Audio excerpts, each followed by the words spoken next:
இன்னைக்கு ஒரு முக்கியமான தகவலை உங்களுக்கு இந்த காணொளி மூலிமா நான் கொடுக்குறேன். என்னன்னு கேட்டிங்கன்னா, அதாவது வேலை பார்த்துட்டு இருக்காங்க. ஒருத்தர் வேலை பார்த்துட்டு இருக்கும்போது வேலையில் ஒருத்தருக்கு டிஸ்டர்ப் ஆகுது அப்படின்னாக்க அவங்களுக்கு நடக்கிற திசையாவது புத்தியாவது ஆட்சி பெற்றவனுடைய திசையோ அல்லது ஆட்சி உச்சம் பெற்றவனுடைய திசையோ அல்லது ஆட்சி உச்சம் பெற்றவனுடைய புத்தியோ நடந்துகிட்டு இருந்தால் கண்டிப்பாக அந்த சமயத்தில் அவங்களுக்கு கேரியர் டிஸ்டர்ப் ஆகும். வேலையை விட்டு வந்துடுவாங்க. இல்லை வேலையில் டிஸ்டர்பன்ஸ் அதிகமாக இருக்கும். இல்லை இடம் விட்டு இடம் மாறக்கூடிய அமைப்புள்ள டைமாக அது அமைஞ்சிடும். இந்த மாதிரி நிறைய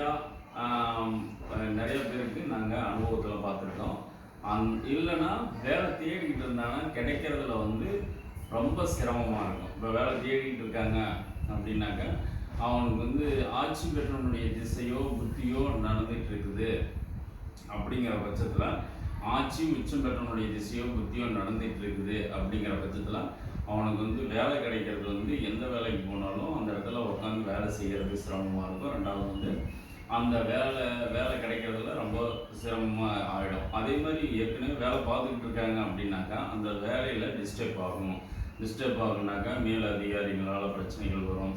இல்லைன்னா அந்த கம்பார்ட்மெண்ட் அது ஒரு கேபினில் வேலை செய்கிறாங்கனாக்கா பக்கத்து கேபினுக்கு மாற்றுவாங்க.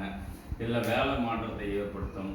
இந்த மாதிரி அந்த திசை புத்தி முடிகிறவங்களும் கொஞ்சம் அந்த வேலையில் கொஞ்சம் சாட்டிஸ்ஃபைடு இல்லாமல் வேலை செய்கிற மாதிரி அமைப்புலேயே போகும். அப்படிங்கிற மாதிரி அமைப்பு அது முடிஞ்ச உடனே அடுத்தது வரும்போது அவங்களுக்கு நல்ல ஒரு கேரியர் ஷிஃப்டிங் ஆகும். அதுக்கப்புறம் அவங்க லைஃப் நல்லாயிருக்கும். ஸோ இதில் என்ன சொல்ல வரேன்னாக்கா, ஒருத்தருக்கு ஒரு ஜாதகத்தில் ஆட்சி உச்சம் பெற்றவனுடைய திசையோ புத்தியோ நடந்தால் அவங்களுக்கு கேரியர் டிஸ்டர்ப் ஆகும். இதுதான் அனுபவ ரீதியாக தெரிஞ்சுக்கிற விஷயம். இது பார்த்திங்கன்னா நிறைய ஜாதகத்தில் நாங்கள் அந்த மாதிரி பார்த்து அவங்களுக்கு ஆட்சி பெற்றவனுடைய திசையோ புத்தியோ நடக்கும்போது அவங்களுக்கு இந்த மாதிரி விஷயங்கள் நடந்தது நான் அனுபவ ரீதியாக பார்த்துருக்கேன். நன்றிங்க.